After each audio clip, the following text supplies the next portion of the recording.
tertúlia. Boa tarde a todos. Hoje é dia 25 de junho de 2013, uma terça-feira, verbete de número 2699, e ele tem 5 páginas, 50 logias e 18 máximos. O verbete, o tema de hoje, é constrangimento terapêutico, e a especialidade é consciencioterapeuticologia. E a verbetógrafa de hoje é a professora Daiane Roça, uma verbetógrafa veterana, Ela é professora universitária, graduada em Biologia, mestre em Ciências Ambientais, brasileira e natural de Goiôerê, Paraná, voluntária da Conscienciologia desde 2002 e docente em Conscienciologia desde 2005. Então, em definologia, nós temos o constrangimento terapêutico é a ação ou efeito de a consciência intra- ou extrafísica analisar, avaliar, corrigir e reverter para melhor a pensenidade, as posturas imaturas, os hábitos doentios e as autocorrupções após passar por situação impactante e vexaminosa, promotora de desconforto moral ou intraconsciencial. Na pensenologia, nós destacamos a expressão da autopensenização terapêutica.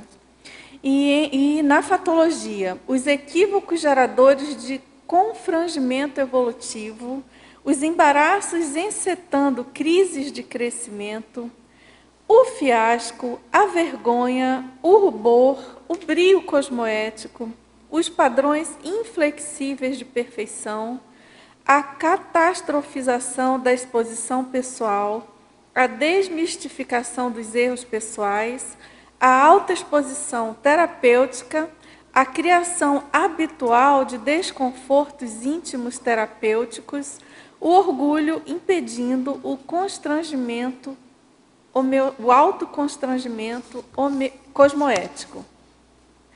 Na parafatologia, nós destacamos o constrangimento íntimo da consim perante os amparadores extrafísicos após a projeção vexaminosa, a sinalética energética e parapsíquica pessoal, indicando a necessidade de soerguimentos ante situações constrangedoras. As práticas diárias da TENEPS, harmonizando a consim para a rotina de alta exposição terapêutica.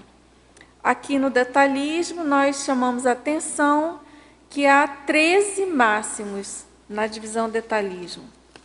Está bastante trabalhado, bastante enriquecido. Na argumentologia, nós destacamos, então, a abordagem da reeducação com 10 situações ou circunstâncias passíveis de gerar constrangimentos terapêuticos. E na remissiologia, dentre os 12 itens apresentados, nós destacamos autoconstrangimento cosmoético mínimo, autopesquisologia, autovigilância ininterrupta, consciência crítica cosmoética e o princípio do exemplarismo pessoal. E na frase enfática, o constrangimento terapêutico otimiza a descatastrofização de erro, embaraço, gafe e ridicularia, ampliando a desenvoltura lúcida quanto à expressão nos contextos de alta exposição. E na questionologia, você já vivenciou constrangimentos terapêuticos? Quais os saldos de tais experiências?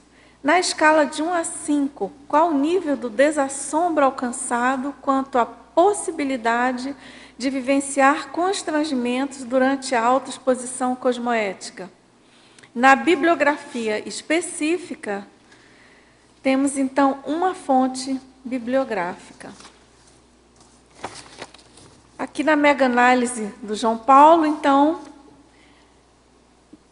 20 itens, da mega-análise. Então, autossuperação, autoexposição, autocorreção, desdramatização, lição, reversão, reciclagem, aprendizagem, abertismo, embaraço, desconforto, soerguimento, neopensenidade, semperaprendência, impactoterapia, etologia, reeducaciologia, autocriticologia, heterocriticologia e consciencioterapeuticologia. Pessoal, antes de entrar aí nos questionamentos, nas perguntas, a verbetógrafa, eu queria então fazer aqui alguns avisos. Chama atenção para o 2º Congresso Internacional de Intermissivistas. Esse congresso, então, é um convite, né, para todos vocês, das instituições conscienciocêntricas. Esse congresso vai se realizar de 12 a 14 de julho de 2013, na Cognópolis, em Foz do Iguaçu. Tem por objetivo reunir intermissivistas e promover o debate sobre aspectos ligados ao curso intermissivo. Ideias inatas, programação existencial, identidade e responsabilidade interassistencial e demais assuntos relacionados à programação, ao cumprimento da programação existencial de um modo geral.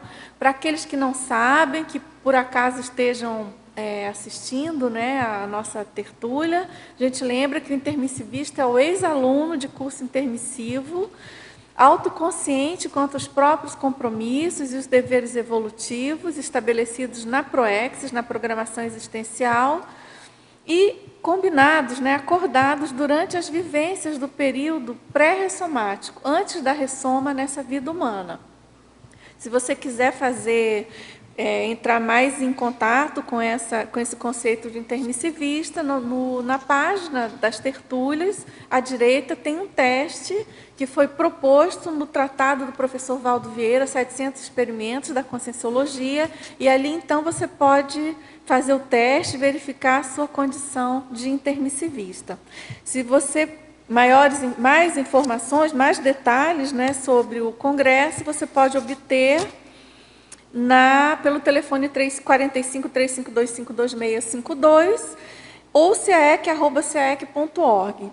E também no site da Apex, que é apexinternacional.org, www.apexinternacional.org. Então, obrigado aí. Também tem um outro convite, que esse convite se destina aos autores da Editares, né? O 2º encontro com os autores da Editares. Convidamos, então, você, autor, para o 2º encontro, autores e pré-autores, né, da Editares. Quem já está com o livro no prelo. Então, esse encontro ocorrerá no dia 30 de junho, das 15 às 18 horas, na sala DIH, de pesquisa da antiga Roper, no discernimento aqui em Foz do Iguaçu. Esse evento, então, ele é bem interessante, ele busca fazer essa aproximação, né, da Editares com os autores, ele vai então, vão ser tratados sobre as novas diretrizes, a questão das campanhas da Editares, do curso livre, das itinerâncias. E, então, se você é autor ou pré-autor, então você pode confirmar a presença na assessoria@editares.org, tá certo? E esse convite, então, é em nome da Sandra Tornieri, coordenadora-geral da Editares, e do Marcelo da Luz, secretário-geral da Unescom. Então, pessoal, quem não é autor ainda, se anime aí para publicar ou para ser logo um pré-autor, para poder participar desses encontros, né? Que eles, no fundo, o livro, então, como a própria Editares coloca aqui no folder, pense grande, seu livro reurbaniza o mundo. Então, vamos em frente. Professora Daiane, temos aqui algumas perguntas. Então, a verbetógrafa em Principiologia, na página 21. Ele pergunta, na última linha da Principiologia, se você poderia comentar o predomínio do princípio das aparências comprometendo constrangimentos terapêuticos. Vou comentar. Então, antes de eu chegar no princípio, vou só fazer uma introdução assim sobre o tema para facilitar. Então, a ideia de fazer esse verbete, constrangimento terapêutico, É para justamente a gente poder debater sobre a carga, o peso que assim nós muitas vezes colocamos sobre o constrangimento, aquela situação de falha, aquela situação de erro, que muitas vezes leva a essa sensação de desconforto, que aqui nós colocamos essa palavra de constrangimento.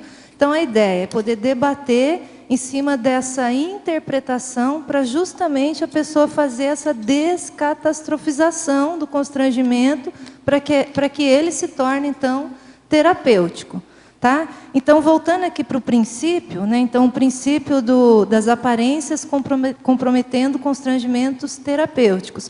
O que vai acontecer? Então, quando a pessoa ela é muito focada, ela é muito presa em aparências, se acontecer por algum motivo dela apresentar uma falha, um erro, ela muitas vezes isso vai gerar uma interpretação muito carregada e muitas vezes vai dar uma limitação à pessoa e às vezes ela não consegue fazer daquele constrangimento, naquela situação de erro ou de falha, transformar então numa terapia, não consegue fazer disso uma oportunidade de melhoria. Por quê? Porque a pessoa ela fica muito presa às aparências, né? Então por isso chamar atenção nesse princípio. Certo.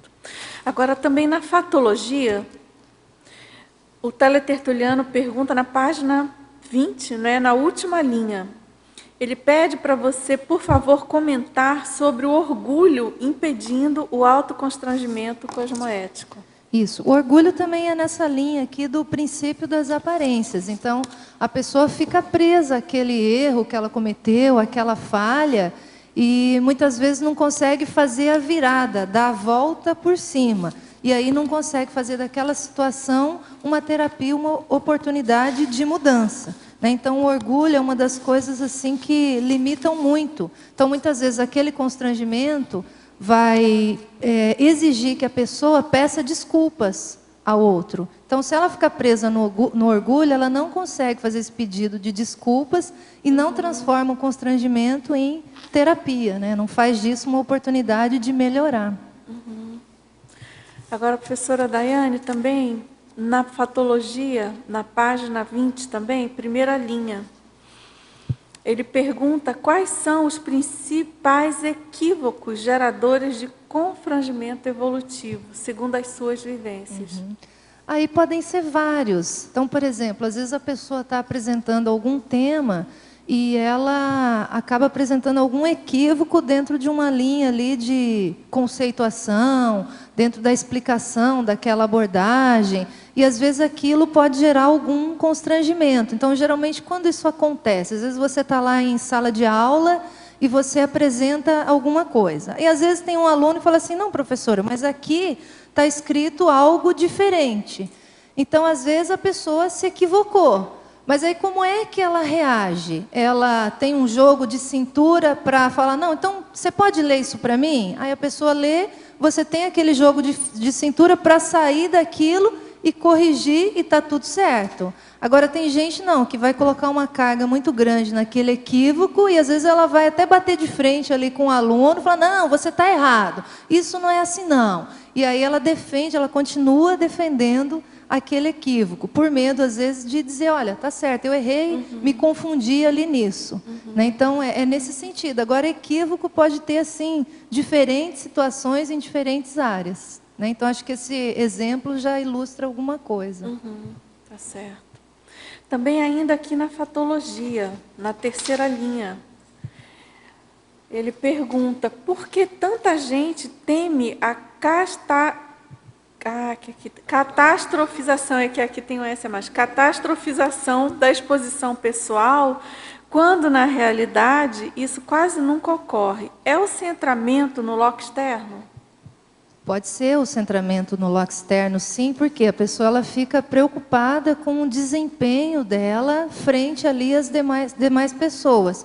Agora, além disso, a gente pode colocar as variáveis relacionadas ao temperamento. Então, às vezes a pessoa é muito vaidosa, tem muito orgulho, às vezes ela tem características ali de ansiedade social. Então, assim, esse conjunto de variáveis vão ali determinar esse medo que a pessoa muitas vezes vai ter dessa autoexposição. Então, na verdade, a gente faz uma interpretação errada disso. Por quê? Porque a gente pode tirar muito proveito da autoexposição, só que esse medo, esse receio, essa esquiva, né, vai atrapalhar a gente usar essa autoexposição ao nosso favor.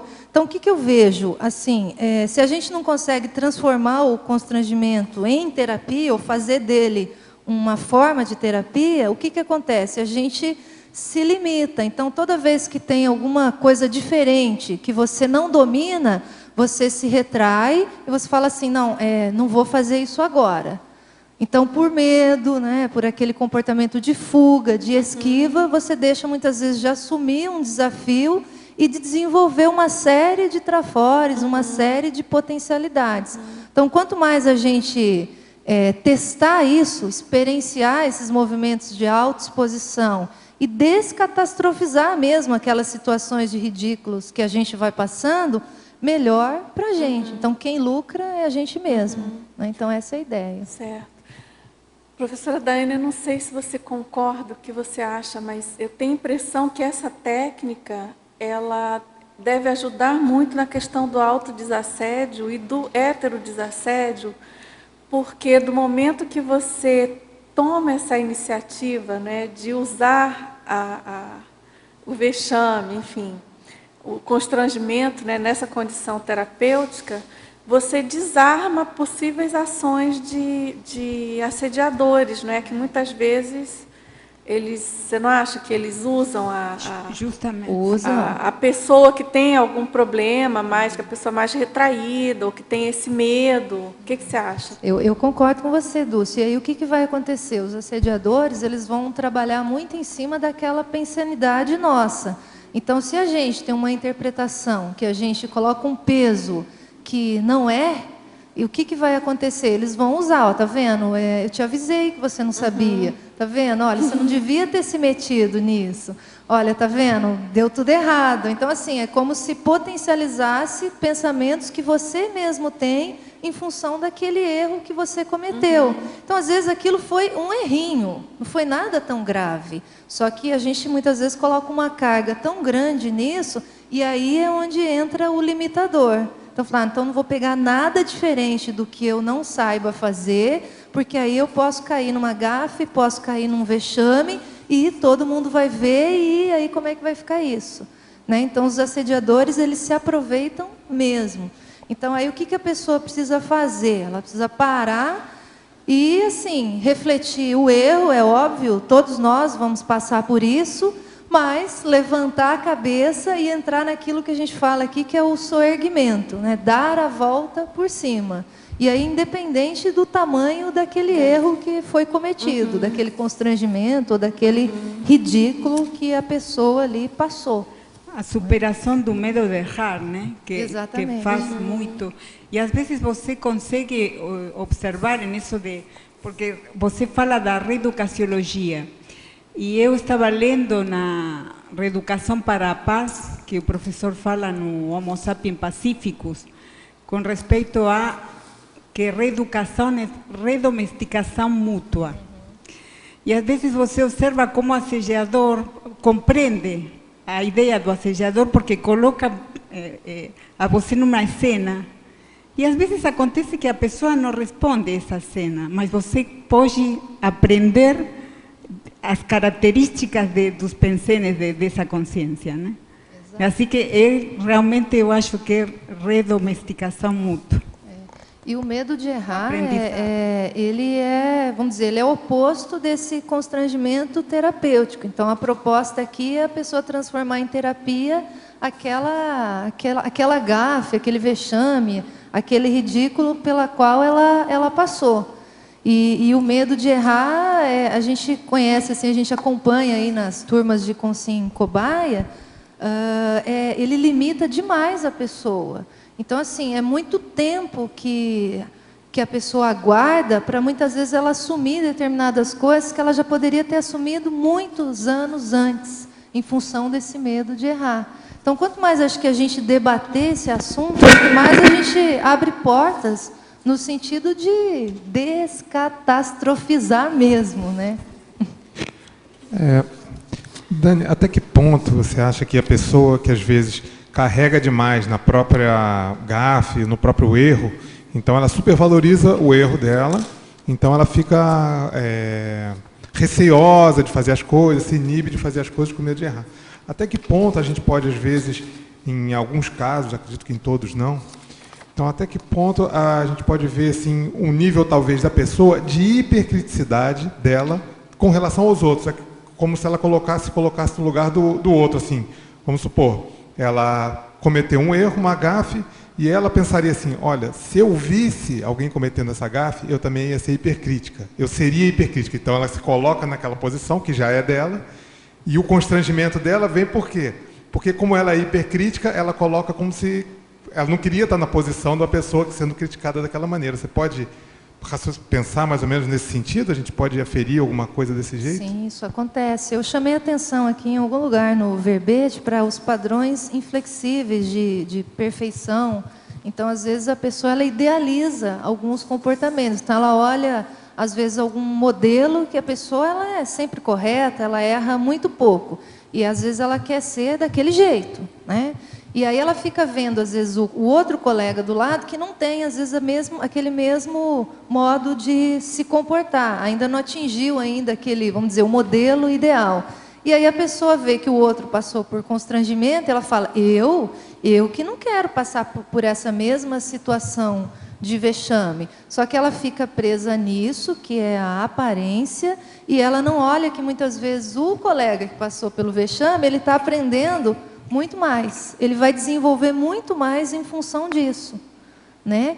E aí isso que você chamou a atenção assim dessa hipercriticidade também vai influenciar bastante nesse modo de interpretar o erro, seja o seu próprio, seja o erro também do colega, né? Então essas coisas assim exatamente, elas são variáveis que se combinam ali para gerar essa interpretação que a pessoa faz, do erro, do vexame, da gafe, né? Então, eu vejo desse modo. A verbetógrafa, na culturologia, na página 23, ele pergunta, num país como o nosso, com passeatas buscando melhor educação, entre outros pedidos, como reverter os vícios da formação cultural, muitas vezes tão precária? Então, os vícios dessa educação que muitas vezes a gente tem, que não complementa aquelas lacunas mesmo da nossa formação cultural, a gente vai corrigindo à medida que a gente vai ficando lúcido sobre isso. Então, por exemplo, eu nasci numa cidade do interior. A Dulce falou aí, Goiôerê, né? Uma cidade do Paraná. E, assim, na minha cidade, ou de modo geral, ali onde eu nasci, naquele contexto mesológico, as pessoas tinham o hábito de não falar o S. Então, plural era uma coisa que inexistia ali naquele contexto mesológico. E aí, quando eu fui estudar, fui lá para fazer faculdade, fui para a universidade, eu encontrei uma orientadora que ela me ajudou muito nesse processo de reeducação. Então, eu vou simular aqui um dos erros que eram bem assim comuns. Então, eu dizia para ela, passa os papel. E ela me corrigia, Daiane, os papéis. Ah, os papéis. Então, isso foram várias vezes, vários acontecimentos nesse sentido. E aí eu fui corrigindo, por exemplo, lacunas relacionadas à formação cultural. Então, eu vejo que não há saída. O negócio é a gente recuperar a lucidez sobre aquilo que a gente não teve ali de bom na formação e trabalhar para recuperar aquilo. Não tem muita saída nesse sentido, não. Então, esse é um exemplo aí com relação a essa pergunta. Uhum. Agora, a verbetógrafa, aqui na trinomiologia, última página, última linha. Ele pede se você poderia explicar o trinômio erro, vergonha e escondimento, dificultando autoconstrangimentos positivos. Uhum. Então, nesse trinômio, aqui que a gente vê uma limitação bem grande quando a pessoa faz uma interpretação muito catastrófica daquele erro pela qual ali ela foi submetida, ou ela mesma ocasionou. Então, aquele erro vai gerar ali uma vergonha. Muitas vezes essa vergonha ela é mais íntima do que muitas vezes externa. Às vezes acontece de ser uma vergonha que pega várias pessoas, porque às vezes a turma vai comentar e tudo mais. Mas o problema é quando a pessoa não reverte isso para uma condição terapêutica e entra no escondimento. Então, ao invés de dar a volta por cima e trabalhar aquilo, e falar, não, então eu errei nisso, isso eu não vou mais errar, vou corrigir. Não, o que a pessoa faz? Muitas vezes ela entra nesse escondimento e ela fala, bom, então realmente eu não sou boa mesmo, eu não consigo fazer nada bom, eu não dou certo em nada que eu entro, então eu vou dar um tempo, vou me isolar, e às vezes a pessoa deixa então de se desenvolver. E aí a proex da pessoa vai por água abaixo. Certo. Né? Então esse aqui é um exemplo bem crítico, né, de quanto que essa forma de interpretação pode paralisar um indivíduo. Né? Agora, tem aqui uma pergunta, em geral, né, de um teletertuliano. Então, ele coloca assim, ele tem 21 anos, e ele coloca, é recorrente nos livros conscienciológicos a crítica às muletas para dominar a atividade parapsíquica e energética. Porém, me parece que utilizar-se de certos rituais ou artefatos técnicos seria, na verdade, um facilitador destas tarefas. Então, ele pergunta, né, qual seria a diferença entre muleta e ferramenta de auxílio às práticas energéticas e parapsíquicas? Seria a dependência que se faz destes objetos? Eu vou responder, depois você complementa se você quiser. Bom, com certeza a diferença básica eu penso que seja realmente a dependência, né? Se a gente considerar que uma muleta, a pessoa, óbvio, como o nome está dizendo, ela precisa daquilo para caminhar. Já as ferramentas propostas em geral, né, de auxílio às técnicas energéticas e parapsíquicas, elas predispõem a pessoa a desenvolver aqueles atributos e aquelas atividades, né? Elas estão mais voltadas para a capacitação, para a técnica, para a educação. Então, por exemplo, não sei se você já leu, até que ponto você tem familiaridade assim, com a conscienciologia, mas, por exemplo, se você começar a estudar a questão do estado vibracional, né? A pessoa, quando começa a praticar o estado vibracional, ela realmente muitas vezes tem que parar, ficar sentado ou em pé, que é a posição clássica colocada até na própria técnica, e tem que pensar e realmente se concentrar e fazer aquilo quase que como, entre aspas, um ritual cosmoético, vamos dizer assim, né? E com o tempo, o que acontece? Aqueles procedimentos iniciais que no início eram tão mais difíceis e até lentos e exigiam uma certa concentração, eles passam a fazer parte da rotina. A pessoa, com o tempo, ela vai e já consegue instalar o EV com mais facilidade, em várias posições, em vários locais. Então, eu acho que essa eu penso que é a diferença básica, sim, conforme você mesmo colocou. A muleta, provavelmente, ela vai estar exigindo uma dependência, né? A pessoa não consegue ter uma autonomia vivencial, né? Não sei se você quer completar. Sim, eu vou dar um exemplo assim de muleta que eu uso, que é o relógio que vibra, para ajudar a lembrar da instalação do estado vibracional. Então, o meu relógio, a cada 40 minutos, ele vibra. Então, na hora que ele vibra, isso me ajuda a lembrar que eu preciso fazer um estado vibracional. Agora, tem dia que eu esqueço o relógio, mas mesmo assim eu lembro de usar o estado vibracional. Então, aí é o uso da muleta assim, para um foco cosmoético. Exatamente. Você quer perguntar? Duas perguntas. Primeiro, aqui na parafatologia, eu gostaria que tu falasse mais sobre a influência da sinalética energética nesse contexto do verbete. Né? Ali na terceira linha, sinalética energética e parapsíquica pessoal, indicando a necessidade de seu erguimento ante situações constrangedoras. Isso. Então, o que acontece aqui, Cristina? Então, muitas vezes, em função daquela carga mesmo de interpretação que a gente vai colocar em cima daquela situação de constrangimento, aquela situação que incomodou, às vezes eu vou vou entrar num ciclo ali de pensionização negativa. Então, às vezes eu vou olhar uma série de pensamentos que, ao invés de me colocar para cima, eu vou juntando elementos para aumentar a autodepreciação.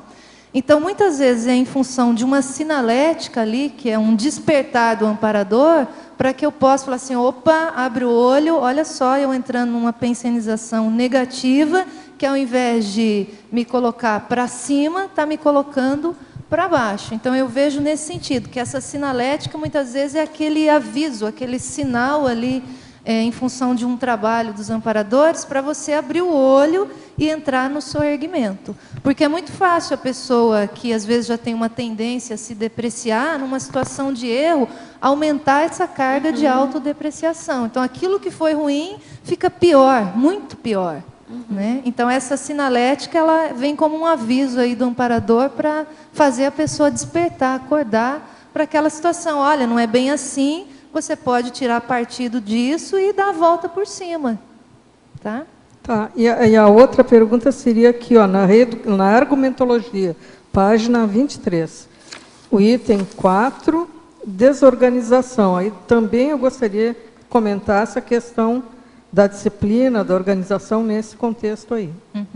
Então, a desorganização, a repetição da cadeia de erros pela ausência de disciplina, levando à perda das oportunidades proexológicas. Então, quando é que a pessoa pode fazer de uma condição, de uma situação de desorganização, um constrangimento terapêutico? No momento que ela para, ela reflete sobre ali aquela cadeia de acontecimentos e ela vê que aquele conjunto de erros, aquele conjunto de gafes, de vexames, que muitas vezes aconteceram com ela, foram relacionados ou estiveram relacionados a essa falta de disciplina. Então, na hora que a pessoa ela se dá conta disso, aquilo muitas vezes dá aquela vergonha íntima, aciona aquele brio cosmoético, e ela fala, realmente, eu que causei. Se eu tivesse melhorado nesse ponto, visto isso, visto aquilo, visto tal coisa, isso não teria acontecido. Então,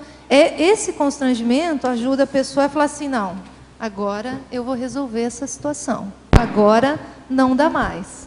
Né? Então, a gente brinca lá na conscienciometria, que é falando o seguinte, que a pessoa ela só muda se algo incomodar. Se não incomodar, se não gerar nenhum nível de autoconstrangimento, não há por parte da pessoa nenhum investimento em mudança. Então, nesse sentido aqui, é a desorganização, chamar atenção também para esse outro aspecto. E você falou qual outro número? Foi só o 5? Ah, então tá bom. Daiane, na página 21, a primeira linha aqui da patologia, a crise de crescimento terapêutico em situações fáceis evoluindo para as difíceis. Aqui a gente pode dar um exemplo assim, prático. Por exemplo, a pessoa passa lá pelo Consim Cobaia. Ali no Consim Cobaia vão ser feitos vários diagnósticos, vão ser levantados os trafores, os trafares da pessoa. E muitas vezes aquele conjunto de trafares, ou o que falta, né, os trafaus, eles vão gerar assim, uma crise de crescimento na pessoa. Então ela vai parar, olhar aquilo e vai pensar, poxa, eu ainda tenho tais traços, isso ainda aparece na minha manifestação. Então aquilo automaticamente gera um constrangimento e leva para essa crise de crescimento. Então essa pode ser uma situação fácil. Agora, ela pode partir desse conjunto de diagnóstico que ela chegou ali na conscienciometria e ir para uma consciencioterapia. Então, ela vai ficar mais tempo em sessões ali de consciencioterápicas para poder, então, entrar mais a fundo naqueles traços. Então, ela sai de uma situação mais fácil ali, pontual, às vezes são 5 horas de curso, para uma situação de uma consciencioterapia que às vezes vai levar aí 6 meses.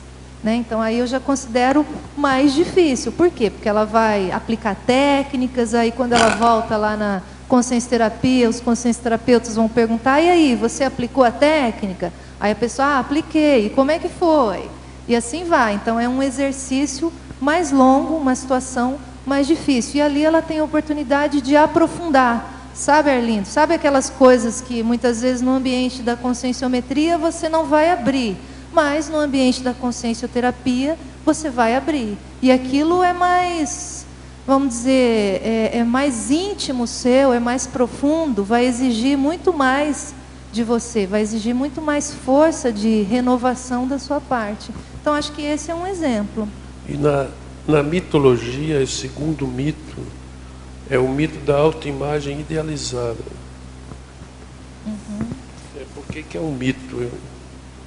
O mito da autoimagem idealizada, que muitas vezes a gente idealiza aquela aura de perfeição, como se tudo que a gente fosse fazer, a gente não fosse apresentar nenhum erro, fosse sair tudo perfeito. Então vai lá, vai escrever um verbete, o seu primeiro não vai ter erro nenhum, ninguém vai mudar nada, vai estar a sua ideia maravilhosa, que você tem trafores que são perfeitos, são maravilhosos, que você não tem trafares. Então, assim, no fundo, isso não existe. Então, se a gente olhar ali a escala evolutiva, existe uma gradação ali de traços que a gente vai conquistando ao longo do tempo. Então, se eu ficar nessa ideia de que tudo é maravilhoso, tudo é perfeito, eu nunca vou conseguir, assim, assumir desafios para que, às vezes, alguma situação naquele desafio que eu assumi me mostre uma realidade sobre mim mesma. Então, eu não entro nisso. Eu me esquivo dessas situações por medo, né? Então, fica nessa autoimagem aí idealizada. Na página 21, eu estou em dúvida só sobre uma palavra aqui. Aqui está falando confrangimento, é isso mesmo? Ah, tá. Confrangimento é um sinônimo de constrangimento. Tá bom. Obrigado. É porque para não ficar usando toda hora constrangimento, aí a gente tem que arrumar uns sinônimos, né? E é difícil arrumar sinônimo para essa palavra. Daiane, na página 21, na teoriologia, você traz a teoria dos esquemas mentais, né? Daí estava pensando ali na quarta linha, né? Ali em cima, na quarta linha da fatologia, quarta linha de baixo para cima, você traz ali o questionamento dos pensamentos derrotistas, autodepreciativos após as experiências embaraçantes. Parece que para quebrar, para refazer esse esquema mental, o questionamento dessa natureza parece que ajuda, né? É uma técnica que pode ser usada, né? Isso. Então, o que é o esquema, Keiko? O esquema é aquele modo como que a gente vai utilizar para interpretar as coisas. Então, a gente poderia dizer, é a lente que a gente usa para fazer aquela interpretação. Então, nós temos aí diversos esquemas. Alguns são adaptativos, são bons, mas tem aqueles que são desadaptativos. Ou seja, nesse contexto hoje que a gente vive, que a gente atua, aquela forma de pensar ou resolver ou interpretar determinadas coisas, que a gente aprendeu ao longo da vida, aquilo não funciona mais. E aí, no caso aqui, puxando esse link para o constrangimento, existe, quando a pessoa ela tem esse esquema de promover essa autodepreciação, então qualquer situação de constrangimento, por menor que seja, a pessoa vai colocar uma carga muito grande. Então, às vezes, aquilo para uma outra pessoa, aquilo não é nada. E você, muitas vezes, em função daquele esquema, vai colocar uma carga super negativa. Reforça o esquema, exatamente. O João Paulo está lembrando aqui, reforça o esquema. Então, fazer essa reflexão para a pessoa falar, não, espera, isso não é tanto assim, eu tive muito mais acertos do que erros, espera aí, calma, vamos devagar. É o exercício para a gente ir aos poucos diminuindo a força desse esquema. Porque o que acontece quando a gente estuda esquema mental? A tendência do esquema é sempre ser reforçado. Né? Então, sempre tem alguma coisa, por menor que seja lá, não falei? Aí aquilo vem e reforça o seu esquema. Então, a pessoa tem que ter muito discernimento, nós, né, temos que ter muito discernimento para ficar atento, porque qualquer coisinha você está lá pensionizando daquele mesmo modo e reforçando aquele esquema. Uhum.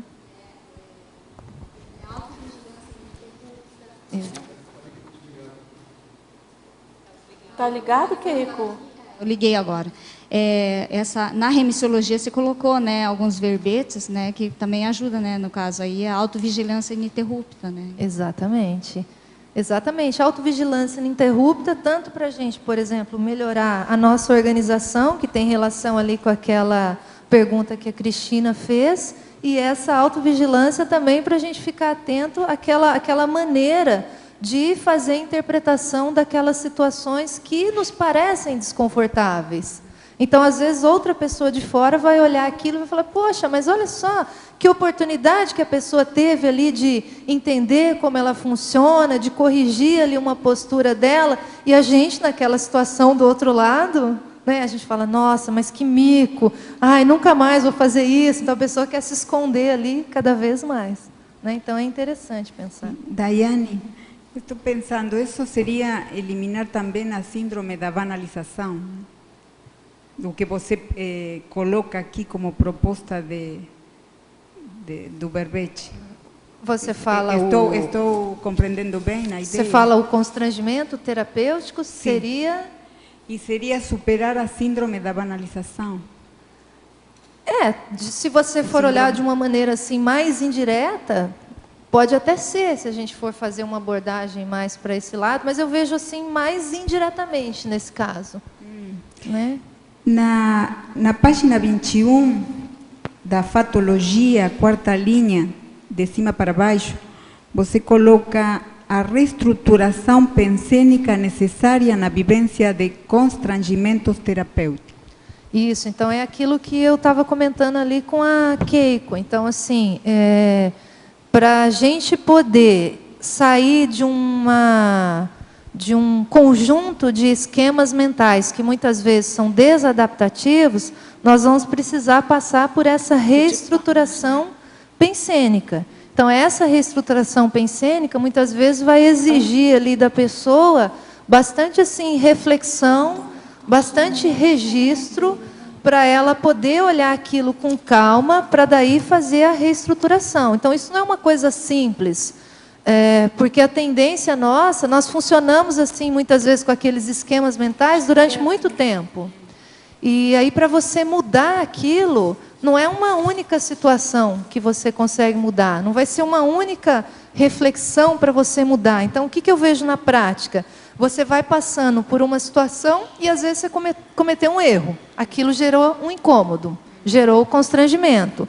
E aí você entra num exercício de reestruturação. Não, isso não é tão grande coisa, eu consigo superar isso, da próxima vez eu acerto. Ok, aí às vezes você levou uma semana para conseguir se recompor.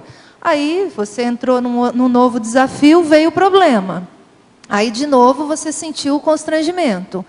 Aí você vai de novo pensar sobre aquilo e vai novamente reestruturando a sua pensenidade, para você novamente não atrair os assediadores e aquilo ser reforçado. E às vezes, ao invés de uma semana, você vai levar 5 dias para reestruturar a pensenidade. E aí tudo bem, você vai entrar numa nova situação, constrangimento de novo. Aí de novo você vai reestruturando sua pensenidade, aí você vai ver, levei 3 dias. E assim vai. Então eu vejo que é um crescendo. Então, essas situações de constrangimento, elas não vão acabar e você não vai diminuir o peso disso enquanto você não conseguir, de fato, fazer a reestruturação pensênica. Então, é desse modo que eu consigo visualizar na prática. Tá? Não sei se clareou aí. Daiane, na página 22, aqui. Por favor, na página 22, no item interaciologia, a segunda interação, não sei se você já falou, a interação medo do ridículo, preocupação com o alto desempenho. Uhum. Não, ainda não falei essa não. Então, esse medo... Quer dizer, a gente falou algumas coisas por alto, assim, né? Mas vamos tentar focar. Então, a interação medo do ridículo, preocupação com o alto desempenho. Então, geralmente, quando a pessoa, às vezes ela vai entrar numa situação de autoexposição. Se a pessoa ficar muito preocupada com o seu alto desempenho, será que eu fui bem? Será que eu falei certo? Será que eu expliquei direito? Será que eu consegui desenvolver o assunto? Enfim, ela fica pensando numa série de coisas, mas no fundo o foco é naquele alto desempenho. E aí, se acontece ali alguma situação que, às vezes, gera ali um ridículo, então, se a pessoa ela visualiza, só o fato dela ver alguém passando por aquela situação, ela já vai ter medo. Ela fala, eu que não vou me submeter àquilo, porque senão eu posso passar por aquela mesma situação. Então, ela nem passou. Né? Então, ela já para no medo do ridículo. Ela nem foi. Né? Já ficou antes, um passo atrás. Às vezes, ela iria entrar naquela situação e não iria acontecer nada disso. Mas como ela viu a outra... E aí aquilo que o João Paulo falou antes, não sei se você estava, a hipercriticidade ela é tão grande que a pessoa fala, não, eu que não vou, deixa eu ficar aqui de longe mesmo, né? Eu vou me submeter a isso? Jamais. E às vezes é aquele ridículo que vai fazer a pessoa abrir para a situação que ela precisava. Exatamente, às vezes é aquele ridículo que vai fazer a pessoa ter jogo de cintura para outras situações que virão pela frente. Então, se ela não se submete nem a esse, que às vezes é pequenininho, quem dirá os grandes? Né? E logo abaixo, em polinomiologia, eu vi que você uniu no polinômio a questão do vexame e do abertismo. E eu queria que você explicasse essa união. Tá, então polinômio, vexame, ridículo, gafe, autodespojamento, extroversão, e abertismo. A gente poderia fazer um crescendo, né? Então, se a pessoa ela vai conseguindo superar essas condições do vexame, do ridículo, da gafe ali em alguma situação, ela pode conquistar esse autodespojamento. Então, às vezes, ela vai contar ali uma situação pela qual ela passou e ela vai rir daquilo, aquilo vai ser tranquilo, não vai ter uma carga, né, que poderia ter. E aí ela consegue chegar nesse nível da extroversão, que então ela se abre mais para a relação com as outras pessoas, ao invés de ficar numa condição mais introvertida. Então, se ela for proposto ficar com vergonha da gafe, do ridículo e do vexame, ela fica mais introvertida e fechada. Né? E nem chega no autodespojamento. Se ela conseguir dar a volta por cima, entrar no soerguimento, aí ela entra nessa outra parte, que é o despojamento, a extroversão e o abertismo. Eu pensei na questão também da assistência. Às vezes é aquela pessoa que tem que falar por ter passado por aquela situação. A energia que vai reverberar, ela vai ter um resultado mais específico, porque a pessoa passou por isso. Tem mais autoridade moral, né? Tem mais autoridade moral. E aí, se ela não tem o abertismo, aí aquilo... Pois é, aí se ela fica com vergonha, fica constrangida, fica presa lá naquela gafe, lá, não, mas foi uma gafe, eu vou falar aqui publicamente. Não, o pessoal já esqueceu, eu que não vou levantar isso. Mas, às vezes, aquela informação iria ajudar várias pessoas. Então, ela não chegou no abertismo. Né? Obrigada. Agora, Daiane, você já escreveu vários verbetes sobre TENEPS, né? É uma especialista aí. Mais de um. Então, eu queria que você comentasse essa questão das práticas diárias da TENEPS, harmonizando a Consim para a rotina da autoexposição terapêutica. Como é que é isso aí? Então, o que eu vejo que acontece na TENEPS, Dulce? A gente consegue ficar mais em contato ali com aquele amparador durante 50 minutos. E aí, muitas vezes, vamos supor aqui, pegando o caso do verbete, às vezes você passou por uma situação que te gerou um constrangimento. E às vezes você vai ali fazer a TENEPS, você consegue rever tudo aquilo que aconteceu e dar uma nova interpretação para aquilo. Então, você sai, muitas vezes, mais harmonizada. Então, aí vai depender da pessoa. Às vezes é aquilo que eu estava falando para a Cris. Ela vai levar uma semana para... de fato, conquistar essa harmonização. Às vezes vai levar 5 dias, às vezes vai levar uma sessão da TENEPS, aquele contato mais íntimo com o amparador, aquilo já dá uma limpada na pessoa e já faz repensar toda ali a situação de uma maneira diferente.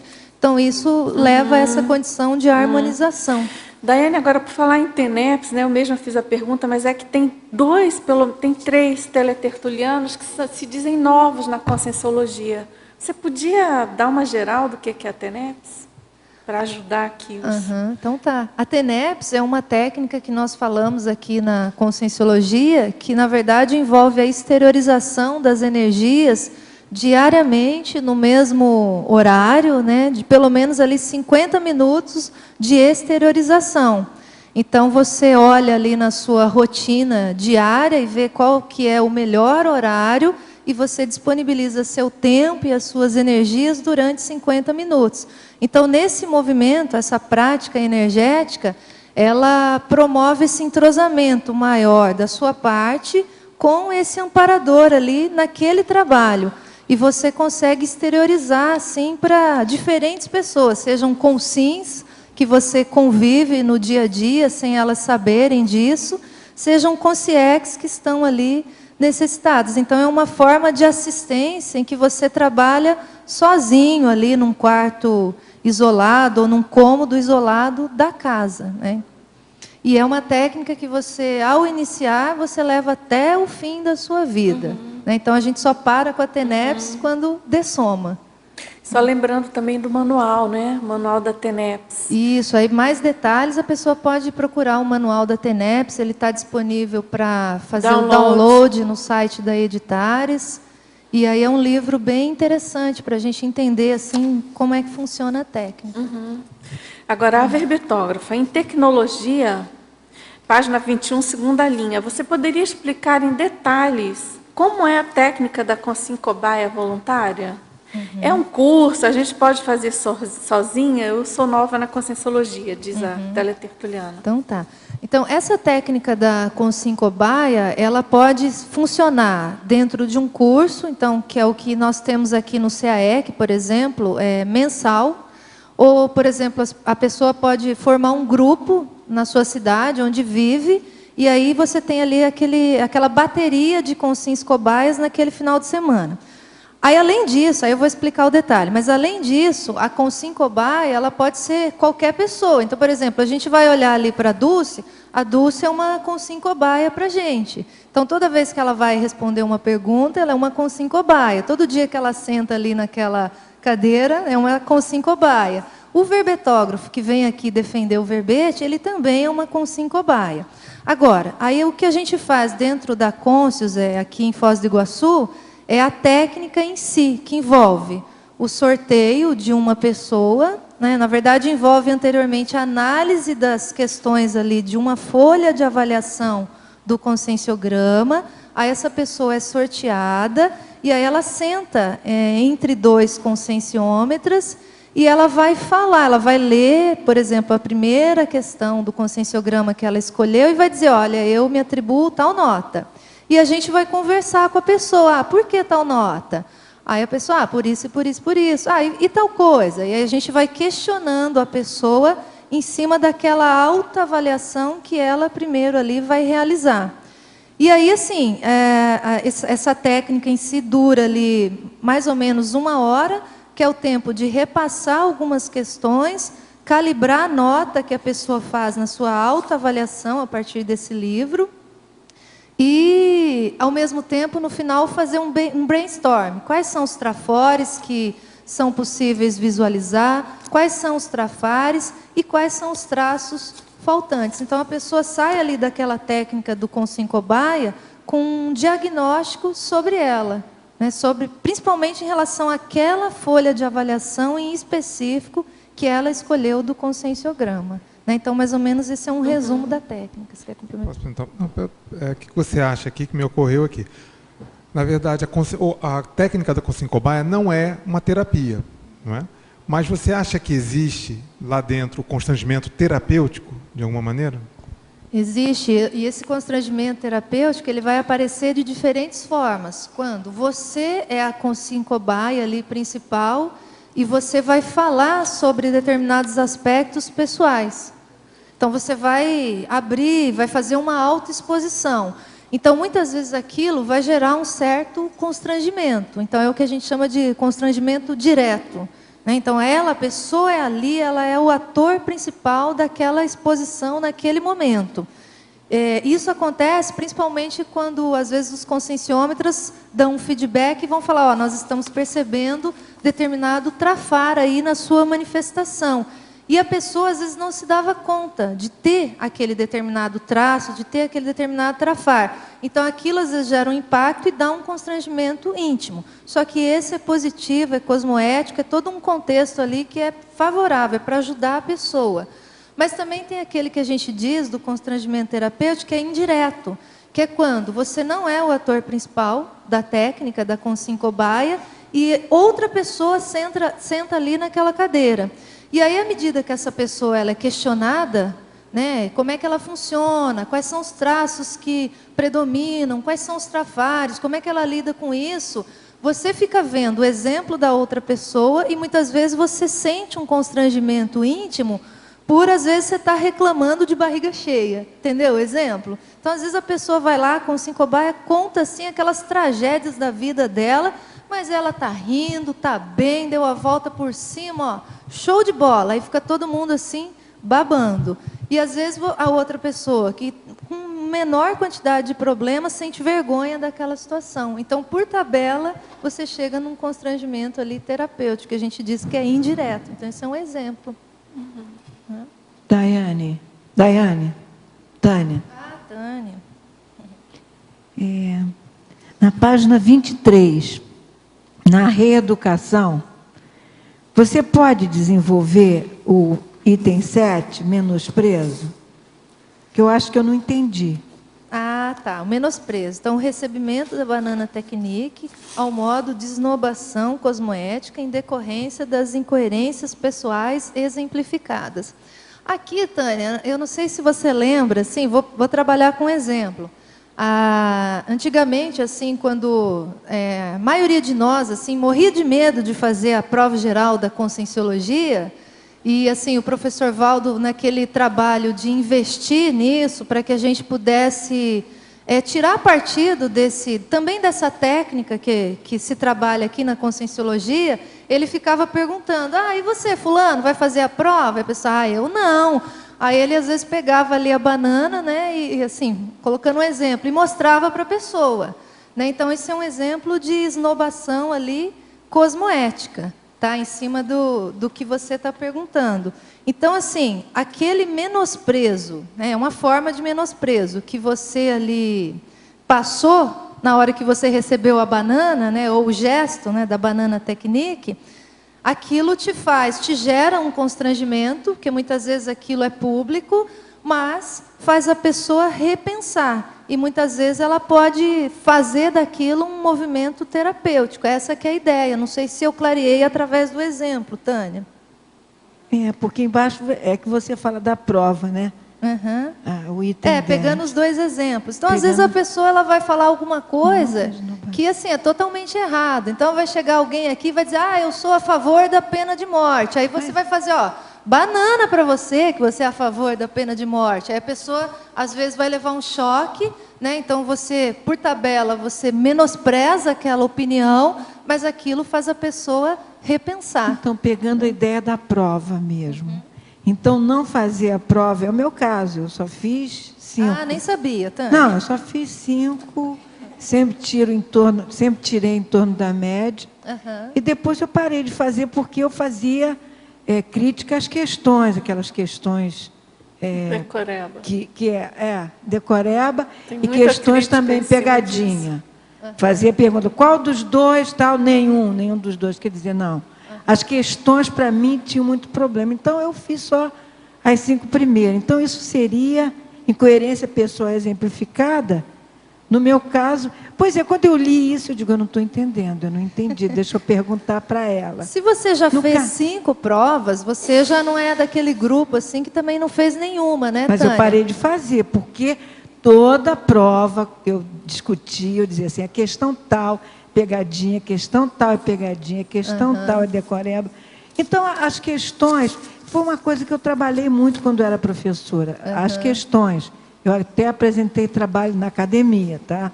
E aí eu via as questões que eram complicadas para mim, aí eu... Então, mas aí, Tânia, é para a pessoa... Quer dizer, assim, como incoerência, eu acho que é coerente. No meu caso, eu refuto eu coloco como coerência da minha parte. Eu falei o tempo todo, coloquei o tempo todo e parei de fazer. Eu questionaria. Por quê? Porque eu vejo que a prova, ela vem evoluindo. Eu fiz todas as provas, tá? Até hoje. E assim, eu já tirei nota baixa, já tirei nota alta, já aconteceu de tudo, né? E sobrevivi, assim, eu vejo que a prova vem evoluindo tem muita coisa ainda para ser ajustada, mas se aquelas pessoas que criticam as questões também pararem de contribuir ali com a sua crítica, a gente também não ajuda na evolução daquele exercício, porque a prova em si também é uma técnica. Então, por exemplo, pegando o meu caso pessoal, tá, Tânia? Vou fazer uma autoexposição. Eu já tirei nota aqui abaixo da média da prova. Aí eu, nossa, fiquei com uma vergonha. Falei, ai, nossa, por que eu tirei uma nota tão baixa? Aí eu falei, quer saber, eu vou estudar para essa prova. Aí eu estudei e tirei nota alta. Eu falei, então é só estudar? Então é só ler esses verbetes e estudar? Aí comecei a estudar. Aí quando eu comecei a estudar, minha nota subiu.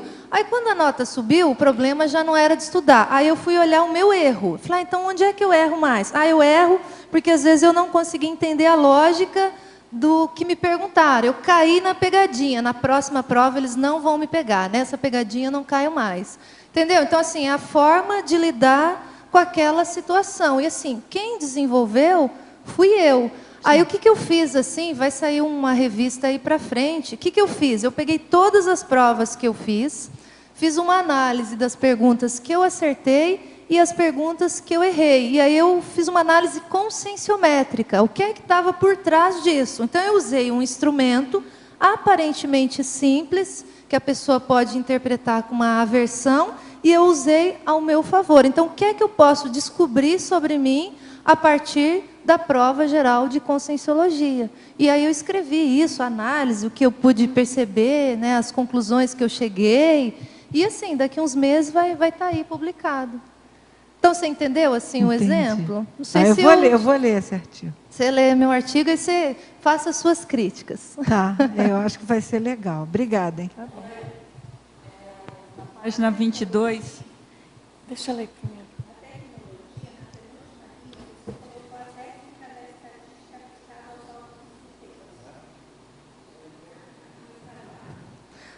A técnica da estatística aplicada aos altos desempenhos. Talvez até tenha a ver com isso que você falou aí, mas eu já estava com ela para perguntar. Esse é um aí, exemplo. Se você puder clarear um pouco mais, depois também gostaria que você falasse da teoria dos gargalos evolutivos.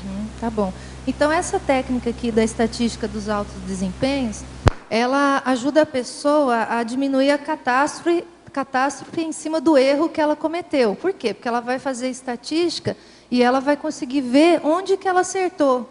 Então, na hora que a pessoa errar, ao invés dela colocar aquela carga, aquele peso, tá vendo? Olha, eu não acerto nada. Olha, tá vendo como eu sou ruim nesse negócio? Ela vai, olha para a sua estatística ali dos altos desempenhos, ela vai falar, não, mas veja, eu acertei aqui, a coluna dos altos desempenhos positivos ali, muitas vezes ela é maior do que aquela coluna ali, onde você vai ver as gafes, os erros e os vexames. Então, isso é bom por quê? Porque é visual e a pessoa, na hora que ela percebe que ela está caindo naquele movimento de autodepreciação, ela pega aquilo escrito e ela fala, não, mas olha só, aqui me propus a isso, isso e isso, deu tudo certo, peraí. Né? Então, eu uso essa técnica, eu tenho escrito ali no meu computador, e aí se eu percebo que eu dei aquela baqueada, eu vou lá e olho, não, mas acertei aqui, errei aqui, tudo bem. Vamos consertar ali aquilo ali, mas a coluna dos acertos ainda é maior. Então, esse exercício visual, ele é positivo para a gente conseguir chegar mesmo no constrangimento terapêutico.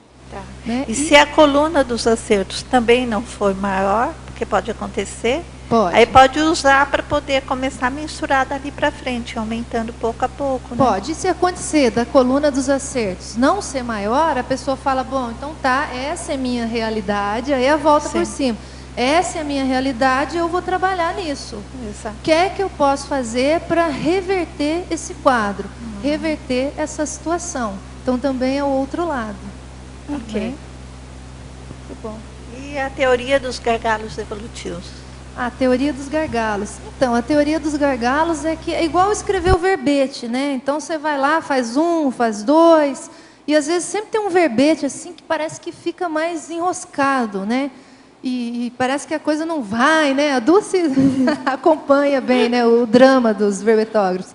Então a coisa não vai, o verbete volta, e depois você tem que corrigir. Aí a turma da revisão vai lá e corta seu binômio, você achava que estava tão bom, né? Aquela coisa toda. Então você vai, conforme você... o pessoal está indo.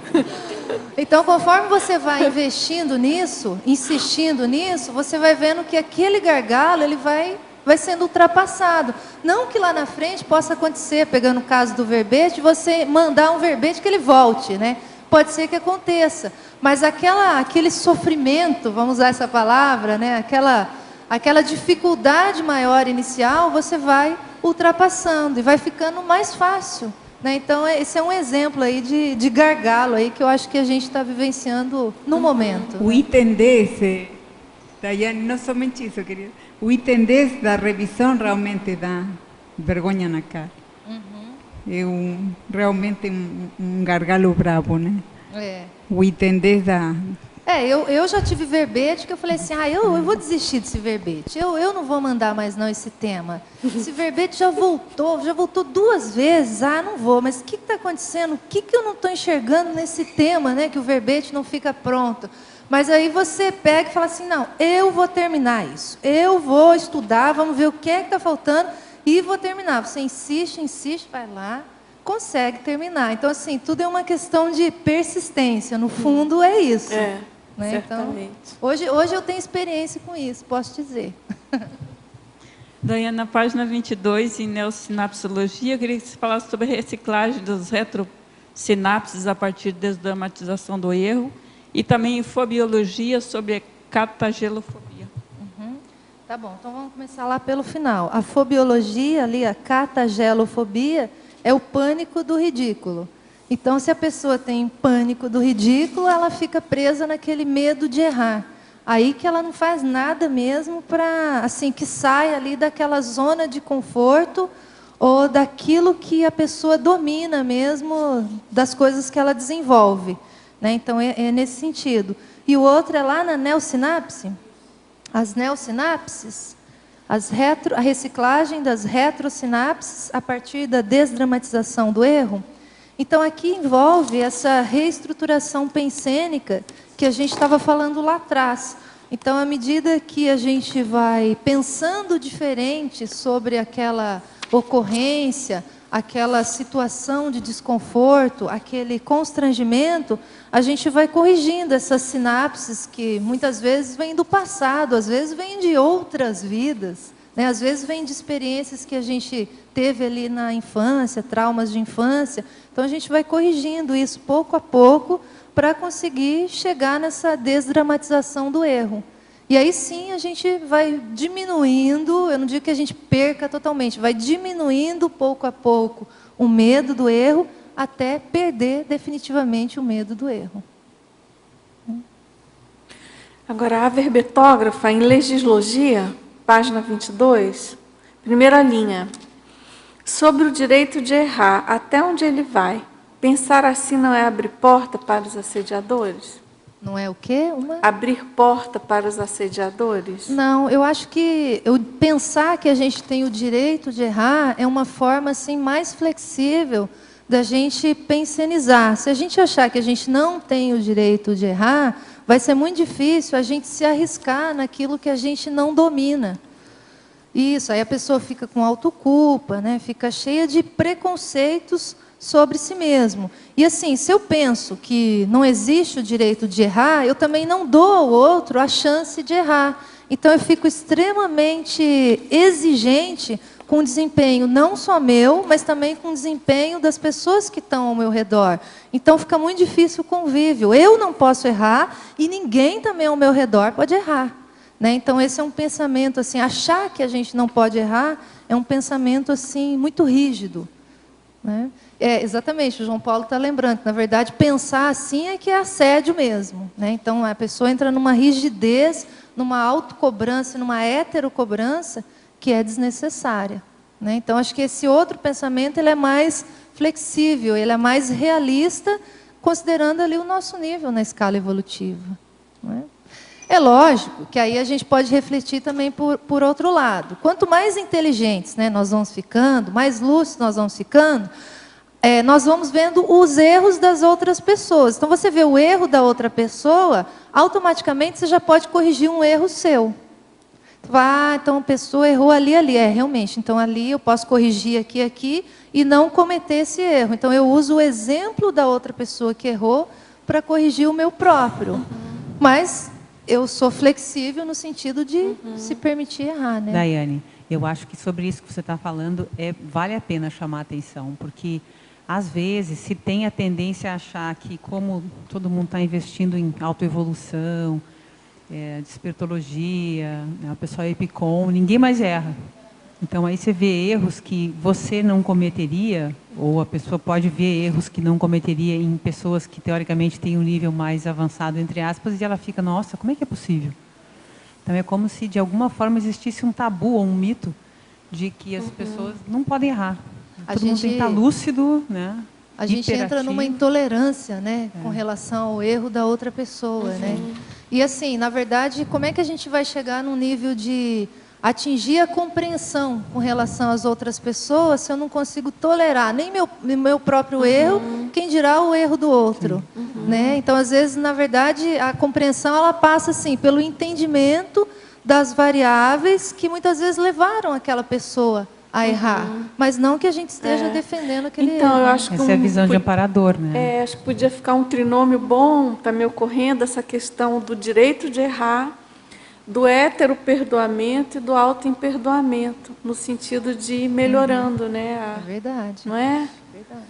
Eu acho que está dentro disso que você colocou. Dentro. Né? Acho que encaixa bem certinho. Sobre esse assunto, não é como todo direito, o bom é não abusar dele, né? A gente não abusar no direito de errar, né? Qualquer direito deve ser assim, não abusar dele. Não abusar, né? Tá certo. Aí fala o advogado. Toda a propriedade. O auto-imperdoamento e o hétero-imperdoamento. Perdoamento, isso. Na página 22, faz favor, aqui, eu queria fazer duas perguntas. A primeira é a seguinte: na interdisciplinologia, eu queria entender que você me explicasse o porquê que você colocou a perdologia. Por que a perda entrou aqui? A perdologia aqui é para chamar a atenção para o perdão mesmo. Aqui pode ser o perdão. O estudo de modo geral, né? Tanto o perdão que a pessoa faz para si mesma na hora que ela cometeu aquele erro, aquela gafe, passou por aquele vexame, e também aquilo que a gente está falando, também perdoar o erro alheio, né? Então, assim, as duas coisas. Se eu posso ser auto-imperdoadora, tá, Ana? Mas, assim, a pessoa precisa avaliar assim, o seu limite com relação ao fôlego. Errei nisso. Ok, eu quero corrigir esse ponto. Tudo bem. Mas aí a falta de um auto-perdão, a pessoa ela pode cair naquela carga. Não, mas olha só, eu errei. Realmente, nossa, eu não consigo fazer nada mesmo. Nossa, não dá certo, eu vou sair disso. É melhor que eu saia. Eu vou comprometer mais se eu ficar, entendeu? Então, assim... Aí essa falta de perdão, na verdade, é uma falta de compreensão com aquele erro que a pessoa se submeteu, né, ou causou. Então, é nesse sentido, para a gente refletir sobre essa abordagem. E na binomiologia, o último binômio, orgulho, vaidade, dificultando o sobreparamento de autoconstrangimento. Aqui são os dois ali, as duas características que eu vejo que mais dificultam. Então, esse orgulho e essa vaidade. Então, a pessoa errou, passou pelo constrangimento, mas aí o orgulho, a vaidade vão dificultar essa interpretação daquele contexto. Por quê? Porque ela não se permite, muitas vezes, passar por aquela situação. Ela defende tanto a sua autoimagem, a sua vaidade é tão grande, o seu ego é colocado tão em primeiro lugar, que ela não se permite aquela condição. Então, quando acontece, a pessoa às vezes cai de 4 ali no chão. Então, o sobreparamento seria, vamos dizer assim, um complemento para ajudar ela a trabalhar com relação ao orgulho e vaidade. O sobreparamento, exatamente. Então, ela deixa a autoimagem de lado, né, o seu orgulho de lado, e se ela tiver que pedir desculpas, ela vai pedir desculpas, né? Se ela tiver que engolir um sapo, ela vai engolir aquele sapo, né? Mas ela vai se soerguer, vai sobreparar aquela condição do constrangimento e vai transformá-lo num contexto terapêutico. Certo. Entendi, obrigada. Agora, a verbetógrafa, aqui em Reeducação, página 23. Você poderia falar mais sobre o item 1, acariação? Como fazer uma acariação cosmoética, ou seja, sem ser arrasadora, sem fazer estupro evolutivo? Então, a acariação, vou ler aqui o item, tá? O confronto cosmoético entre compassageiros evolutivos, gerador de recins individuais e grupais. Então, a acariação, é quando você reúne ali aquele grupo de pessoas para se colocar limpo ali determinadas coisas, determinadas situações. O que eu vejo que às vezes acontece de erro é que assim, muitas vezes qualquer desentendimento entre duas pessoas, muitas vezes a pessoa, vamos levar para a acariação, vamos levar para a acariação. Então, quando é assim, né, então isso eu já acho que essa acariação ela já não é cosmoética. Então, há um exagero, uma dificuldade da pessoa, muitas vezes, de se entender ali com o outro e já acha que tudo precisa ser resolvido à base da acariação. Então, eu vejo que quando chegou nesse nível da acariação, já aconteceram várias situações, várias ocorrências que necessitam ali juntar aquelas pessoas, aqueles elementos, para poder paralisar ali um assédio que pode ser maior e pode comprometer ali o trabalho daquele grupo. Então, aí, nesse momento, se reúnem as pessoas e, assim, para aquilo não se tornar uma condição ali arrasadora, o ideal é que cada pessoa analise ali a sua intenção. Então, qual é a sua intenção? Ela quer, de fato, ali esclarecer aquilo ou quer liquidar com a outra pessoa? Então, se a intenção for de esclarecer, né, de resolver aquela situação para que o trabalho, o clima ali naquele contexto possa ficar melhor, eu vejo que isso é positivo. Agora, se a intenção da pessoa, vamos juntar ali só para ver que a pessoa é mentirosa mesmo e a intenção é liquidar com a pessoa, eu vejo que essa é uma acariação que pode sim ser totalmente prejudicial. Agora, para a gente poder assim ter experiência, para a gente poder assim entender isso melhor, só tendo experiência mesmo com a acariação e passando muitas vezes pela pele de quem está ali naquele grupo e de quem é ali a pessoa com sim que sofre ali a acariação, né? Eu vejo desse modo. Agora, outra coisa que eu acho que é importante falar, a acariação ela não é uma coisa agradável. Eu acho que talvez de todos esses itens aqui, o que talvez gere maior nível de constrangimento íntimo, talvez seja aqui esse movimento da acariação. Porque você tem várias pessoas, muitas vezes você precisa entrar a fundo ali, esclarecer determinados pontos. Então, isso aqui chega num nível de constrangimento, assim, muitas vezes bem forte. Né? E aí a pessoa ela precisa, às vezes, parar, às vezes refletir ali durante um tempo, para ela poder levantar de novo a cabeça, né? E ali se reintegrar naquele grupo. Né? Então, a gente também não pode assim, ser muito ingênuo com relação à acariação. Certo. Né? Pessoal, só queria fazer uma pequena correçãozinha aqui no nosso verbete. Nessa interdisciplinologia, faltou o no, né? Seria perdonologia, para se referir ao perdão. A gente deixou aqui incorretamente perdologia, que seria mais de perda, né? Tá certo? Agora eu entendi.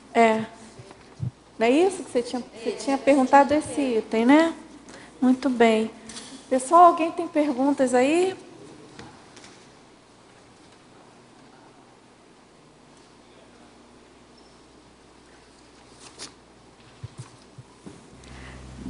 Daiane, ali na patologia, na página 21, você pode aprofundar um pouco aquele item autoestima revigorada através do sobrepairamento, quarta linha de baixo para cima.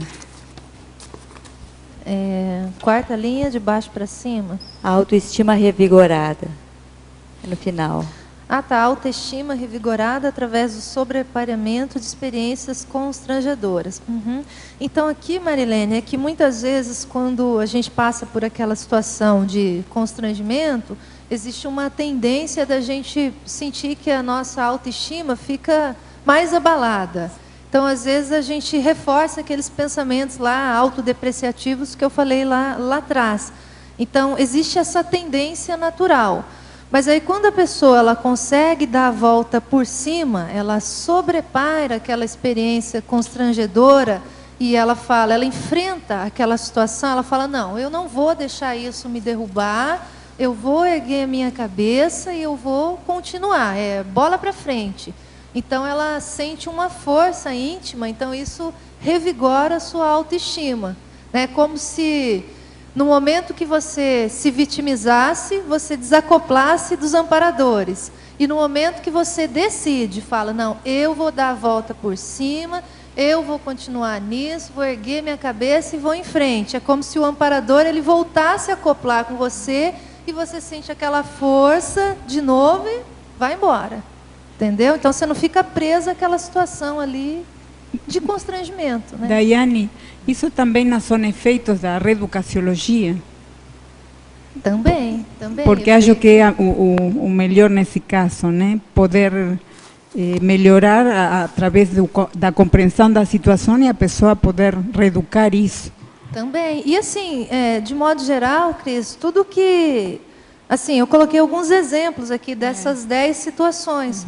A gente pode provocar essa auto-reeducação. Então, a pessoa percebeu que ela tem aquele medo do ridículo, ela não domina muito bem, não consegue fazer do constrangimento aquele exercício de terapia, então ela pode se submeter a uma série de condições dessas aqui, por exemplo, consciencobaia, vai fazer a prova lá da conscienciologia, vai submeter seus trabalhos à revisão. Então a pessoa ela vai se submetendo, vai se enfiando nessas coisas para justamente ela exercitar essa reeducação desse medo de errar. Porque eu acho que a partir daí o amparador pode de novo ajudar a consciência, né? Isso. Nessa revigorização. E quando ela é sincera, tem a ver com a reeducação, porque senão a consciência não consegue sinceramente sobrepairar. Exato. E nós somos muito privilegiados aqui, assim, na conscienciologia, porque a gente tem uma série de técnicas, uma série de situações que a gente pode se colocar aqui nesses contextos, passa pelo ridículo, é o risco calculado, né? Passa pelo ridículo, mas às vezes aquele é um ridículo pequeno, depois você aumenta o seu ridículo, né? E vai, até você perder totalmente aquele medo. Né? É importante também considerar que o que você aqui fala da desdramatização não significa não ter responsabilidade quanto a isso, né? Exato. A consciência toma a sério, mas não precisa dramatizar. Dramatizar porque não serve, a consciência realmente se fragiliza e não pode trabalhar esse fato. Isso é importante de compreender o tema de desdramatizar. Sim, a pessoa não pode também cair na banalização daquele erro, daquela falha, mas ao mesmo tempo também não precisa dramatizar aquilo. A responsabilidade tem que existir, senão ela não consegue superar isso. A responsabilidade da reeducação, mas não precisa a dramatização. Muito bom. Daiane, isso que você está respondendo ali para a colega, para a Cris, seria o contrário do que você escreveu na página 20, a última linha, o ângulo ali que se começa com, bem no final, a heterocrítica interpretada como elemento de humilhação. Se a pessoa interpreta como algo humilhante, a tendência é ela dramatizar, né? Exatamente. Exagerar, ela não vai conseguir sair do looping. É perfeita essa sua correlação, essa sua associação, porque é bem isso mesmo, né? Na verdade, assim, essa dificuldade que a pessoa tem com o constrangimento tem essa carga da forma de interpretação. Então, se a heterocrítica que ela recebe, ou a crítica, né, de modo geral, ou aquela situação pela qual ela passou, ela interpreta como humilhação, aí fica mais difícil ainda fazer o soerguimento daquela situação. Né? Então, tudo é uma condição de interpretação. Aí você vai me dizer, mas pode ser que exista ali uma situação de humilhação? Pode. Todos nós estamos sujeitos a contextos desse tipo. Agora, como é que você vai interpretar isso? Não é? Tudo é uma forma... pode ser que você passou por uma injustiça? Pode ser. Mas e aí? Como é que você vai interpretar isso? E como é que você vai sair dessa situação? Né? Então, é essa linha de raciocínio. Então, tudo tem uma saída, né? O que é que a gente vai fazer? A gente vai escolher se vitimizar ou a gente vai escolher ali dar a volta por cima, né? É o levantar a cabeça, né? Então, e tem por aí. Outros 2 pontos que eu queria chamar a atenção sobre isso. Um deles é a forma como nós entendemos as pessoas. A gente vai tender a achar que a pessoa não muda nunca. A gente já tem aquela imagem formada e parece que a pessoa não muda. Ela é aquilo, então aquilo é esperado, é aquilo. E a gente não oxigena e não muda. Da mesma forma, a nossa percepção também, ela fica travada quando a gente tem a tendência a um tipo de interpretação. Exatamente. Eu gosto do Consim Cobaia, né? A gente participa, porque você tem uma oportunidade de conhecer mais a pessoa. Então, nesse conhecer mais a pessoa, você consegue ver por que ela reage de determinadas formas, por que ela interpreta determinadas coisas daquele jeito. E aí, quando você consegue, então, enxergar melhor a Consim, aumenta a sua compreensão sobre ela. Então, na hora que você percebe ali, que você interpreta determinada ação como um erro, você consegue resgatar todo aquele conjunto de situação e entender por que a pessoa reagiu daquele jeito. Então, nessa hora, a gente consegue melhorar o nosso nível de interassistencialidade. Bacana. Então, para a gente lá, é um exercício assim, bem rico, né, nesse sentido. Né? Página 22, o último trinômio. Erro, vergonha, escondimento, dificultando autoconstrangimento positivo. Uhum. O trinômio último. Sim, esse trinômio, Ana, eu acho que ele ilustra assim, bem essa condição de quando a pessoa não consegue fazer do constrangimento ali um exercício terapêutico.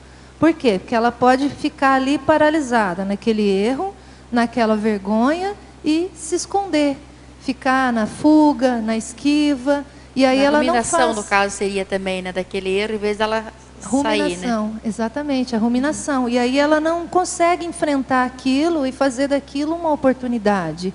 E assim, né?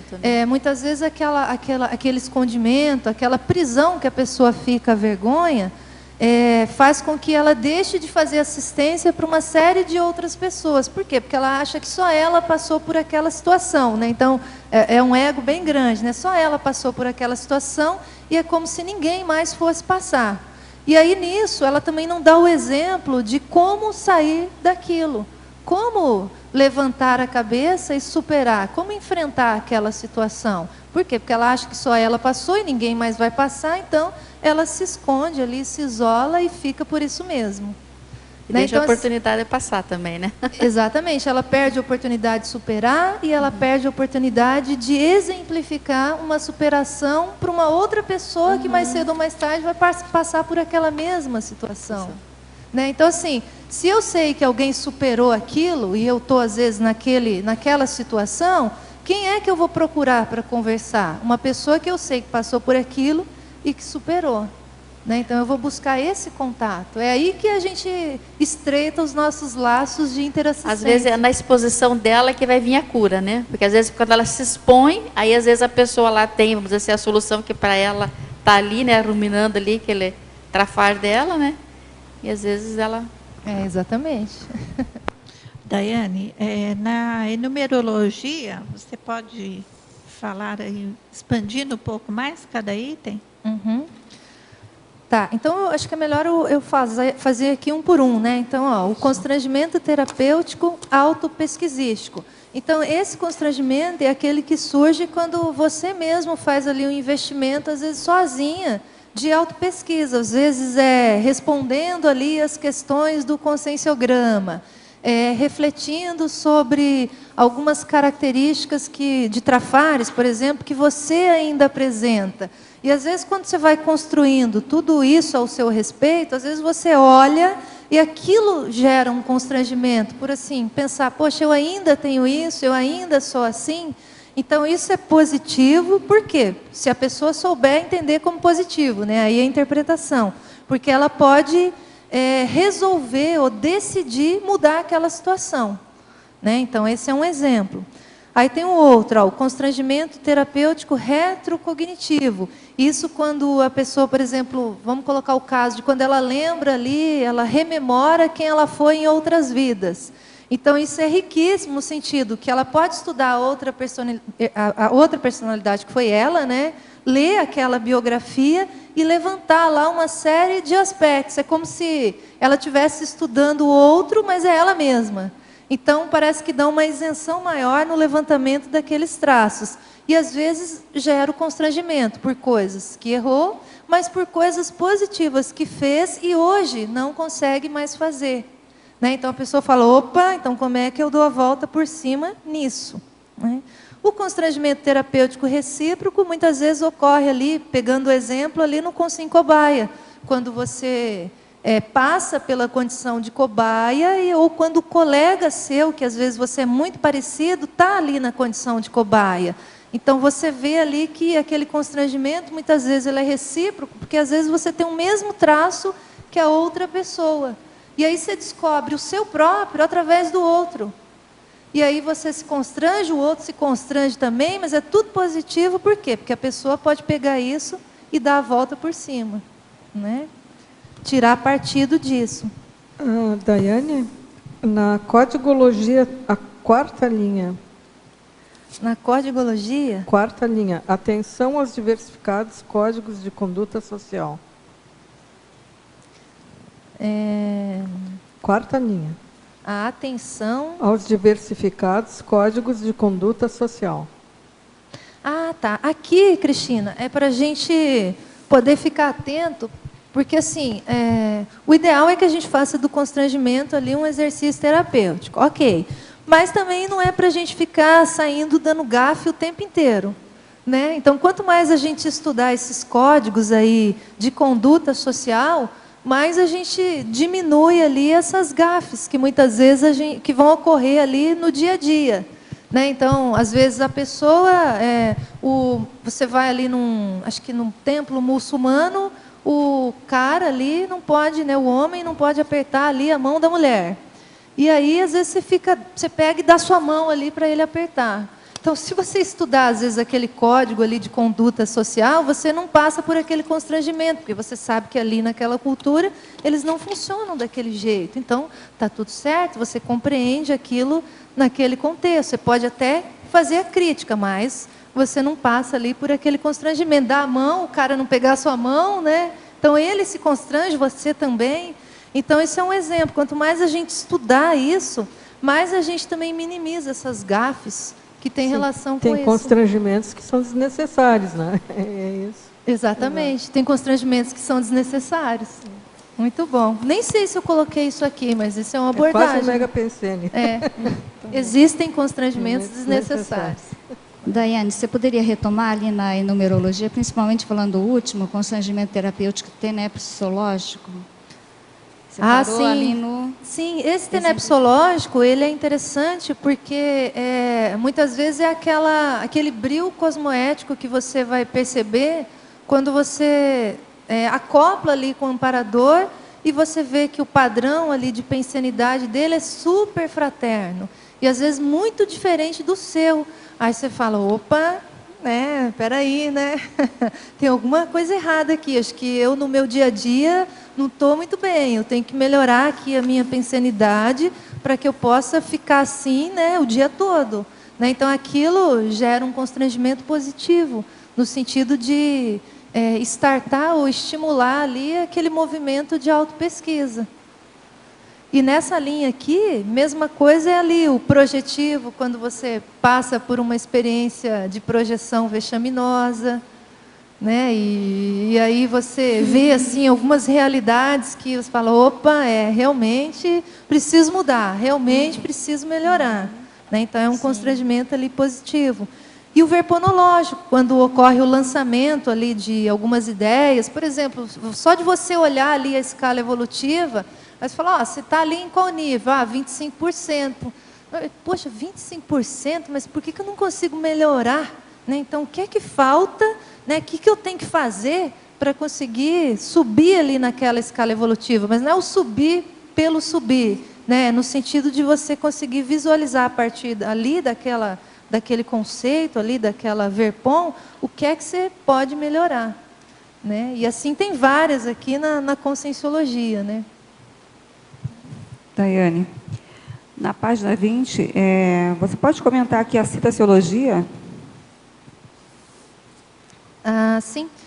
O ridículo tem duas, né? O ridículo não existe. A primeira. A primeira, tá. O ridículo não existe. Os que ousaram desafiá-lo de frente conquistaram o mundo.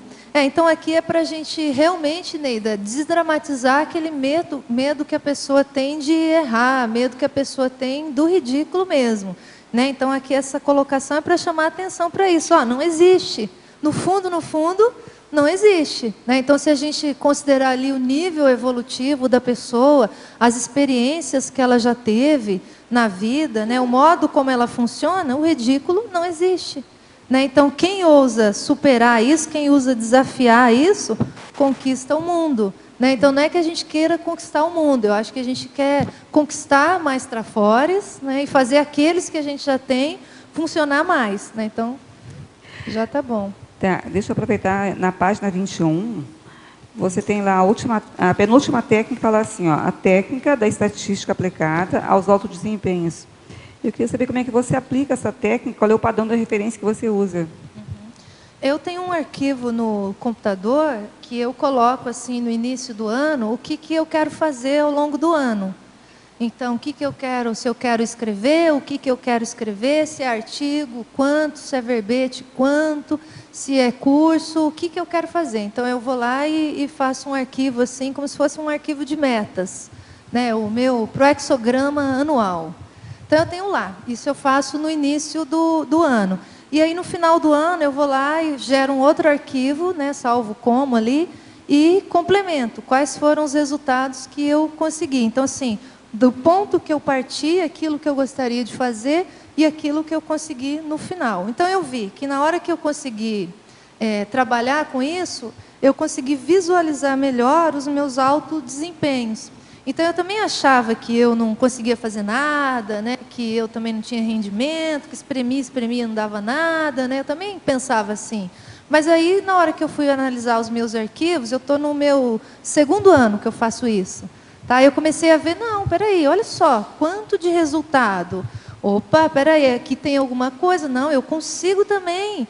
Então, isso me ajudou, assim, me deu mais força. Então, esse ano eu também já estou com um novo ali, né, um conjunto de metas. Aí, no final do ano, eu vejo, então, o que é que eu consegui, né, completar. Então, eu consigo me puxar, né, me exijo e, ao mesmo tempo, eu consigo fazer uma avaliação, né, sobre esses altos desempenhos. Então, no meu caso, assim, no meu modo de funcionar, isso é positivo. Vou aproveitar mais uma aqui. Na fobiologia, você coloca catagelofobia. Você pode comentar? Essa catagelofobia, esse é o pânico do ridículo. Então, quando a pessoa tem pânico do ridículo, ela não entra em nenhum desafio novo, assim, que ela não domine. Porque aquilo pode gerar qualquer situação constrangedora, então ela evita isso a qualquer preço. Né? Então, aí a gente olha que isso seria uma condição máxima aí de evitação de qualquer desafio novo, né? E não chega nesse constrangimento terapêutico. Né? Às vezes nem chega no constrangimento, né? Porque não entra em nada diferente. A verbetógrafa, ainda relacionada aqui à fobia, o constrangimento terapêutico está relacionado também com a neofobia? Também, eu considero que também está relacionado, porque assim, quanto mais experiências novas a pessoa vai se submetendo, mais ela pode correr esse risco assim de errar, de passar por uma situação ali de ridículo. Então, se ela é mais neofóbica, que é o contrário, ela não se expõe, ela não se arrisca. Então, isso ela nem chega nesse constrangimento terapêutico. Então, eu acho que tem relação, sim. Agora, a verbetógrafa, sobre perdoabilidade e imperdoabilidade. Entendo que sempre deve haver perdão psicossomático, tanto aos outros, mágoas, quanto a nós mesmos, autoculpas. A imperdoabilidade deve ser um processo mental somático de entendimento do erro, senão seria uma autocorrupção. A imperdoabilidade deve ser um processo mental somático de entendimento do erro, senão seria uma autocorrupção. Eu acho que ela está se referindo... Ela deve estar falando da auto-imperdoabilidade, né? Uhum. Assim o erro fica mais claro, mas sem carga emocional. Ele está defendendo, então, o processo mental somático, né, em relação à questão do perdão. Né? Ele está falando em geral, né? A imperdoabilidade deve ser um processo mental somático, de entendimento do erro, tá certo? Uhum. Senão seria uma autocorrupção. Tá tudo certo até aí, tá certo, sim, professora Daiane? Sim. Né?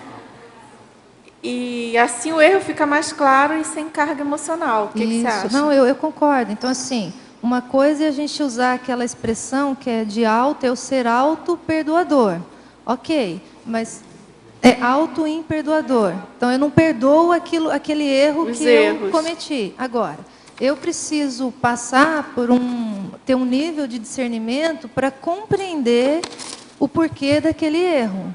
Então, se eu não conseguir fazer esse exercício de compreensão daquele erro, eu não consigo transformar aquele constrangimento que eu senti ali num constrangimento terapêutico. Então, eu considero que isso seja ali um processo mental somático, sim.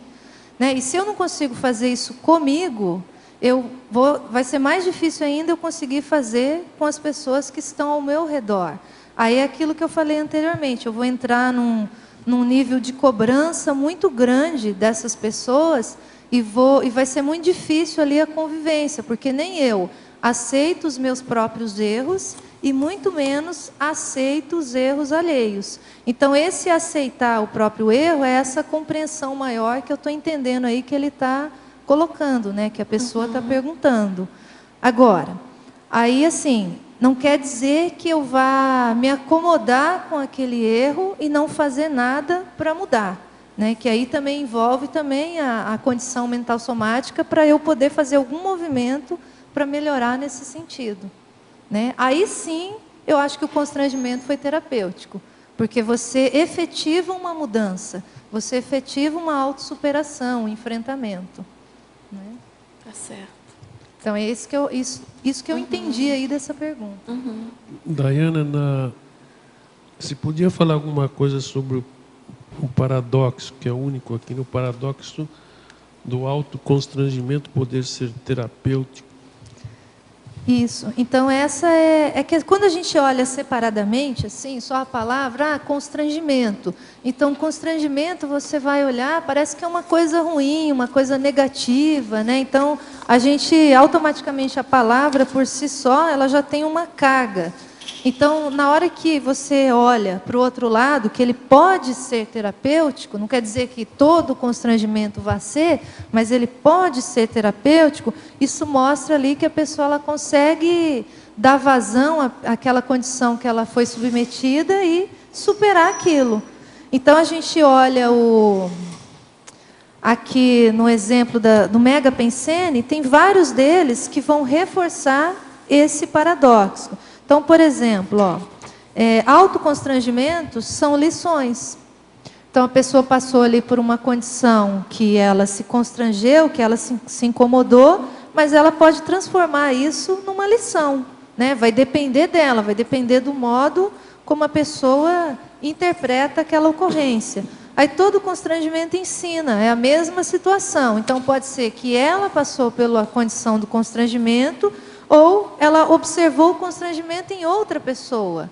Então, não foi ela que passou por aquilo, ela viu na outra. Então, só o fato de ela ver a outra pessoa se constranger, muitas vezes aquilo já vai ser educativo, já ensina. Então, está todo mundo aí aprendendo, né?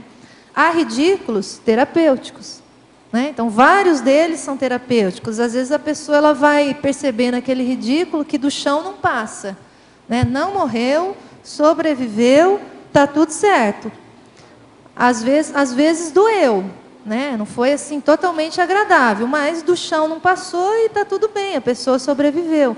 E essa palavra também ridículo, ela também tem uma conotação assim pesada, né? Ninguém gosta do ridículo, mas a gente pode interpretar isso de um modo diferente. E evolução exige constrangimentos. Então exige constrangimentos por quê? Porque toda vez que nós vamos fazer aí alguma coisa nova, algum desafio novo, nós vamos passar por situações que a gente não domina ainda e assim, é quase que inevitável existirem ali constrangimentos. Então, por que não? Está tudo certo. Mas funciona como crise de crescimento. Funciona como crise de crescimento. E por último aqui, ó, constrangimentos podem educar. Podem, se a pessoa conseguir fazer aquilo que a gente falou, né? Descatastrofizar aquela ocorrência da gafe, do vexame, né? Daquela postura imatura que ela teve. Então, se aquilo conseguir tirar essa carga, esse peso desse contexto, é óbvio que a pessoa vai conseguir, então, transformar isso em terapia. Você acha, por exemplo, que o próprio constrangimento já é uma patologia? Né? Já mostra ali alguma falha, né? Alguma coisa. Mas, como ninguém é perfeito, né? Então a gente dá a volta por cima. E a gente fica com aquela última citaciologia ali, ó. Nem todo escorregão significa queda. Né? Escorreguei, mas também não caí de todo, né?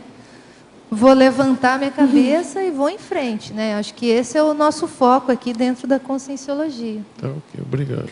Muito bem. Você quer? Tá, estamos finalizando aqui. Daiane, há alguma diferença entre descatastrofizar e desdramatizar? Ou é a mesma coisa? Não, a gente, nesse caso aqui, a gente pode usar como sinônimo. A descatastrofização, a desdramatização, a gente pode usar como sinônimo, sim. Tá? Pessoal, agradeço então a presença de todos, aos teletertulianos, a professora Daiane. Aguardamos aí mais 100 verbetes, né, professora Daiane? Então é isso, até a próxima. Os nossos comerciais, então. Obrigada. As pontuações da tertúlia de hoje foram 24 assinaturas no livro de presença, 16 perguntas presenciais e 13 perguntas respondidas online. Hoje temos 2 recados, Alexandre, acoplamentário, e Antônio, simpósio da Conscius. Boa tarde, meu nome é Alexandre, estou aqui para convidá-los para o próximo curso Acoplamentário. O curso Acoplamentário, ele objetiva o desenvolvimento do parapsiquismo lúcido de forma prática, através de 2 técnicas básicas, a do acoplamento energético e a da clarividência facial. Quem tiver interesse, nós vamos ter um curso agora iniciando nessa sexta-feira, que é dia 28, até o dia 30, domingo. Os EPICOM serão os professores Mário Oliveira, Everaldo Bergonzini e Wildenilson Signorini. O tema desse acoplamentário será paragenética, ou seja, todos os nossos atributos que transcendem a questão somática, física, genética e o meio que nós vivemos. Qualquer então interesse, qualquer questão, é só entrar em contato pelo telefone 45, com prefixo 3525-2652 ou o e-mail caec@caec.org. Obrigado. Boa tarde. Eu convido aqui, a Conscius convida o teletertuliano e o tertuliano para participar do primeiro simpósio da conscienciometrologia, que será realizado no dia 6 e 7 de julho desse ano, logo na próxima semana, no Auditório do Discernimento. As inscrições é a cargo do CAEC, né, a Secretaria do CAEC. O telefone do CAEC é 3525-2652. E os temas são diversos temas. Tem o dia 6, que é aberto o evento, tem mesas de debate. Dia 7, que é domingo, tem mesa também, novamente, mesa de debate, com temas diversos da conscienciometrologia. Obrigado a todos, uma boa tarde. O verbete da manhã é orelha, especialidade somatologia. A autora é a professora Fabiana Carvalho. Obrigada e boa tarde a todos.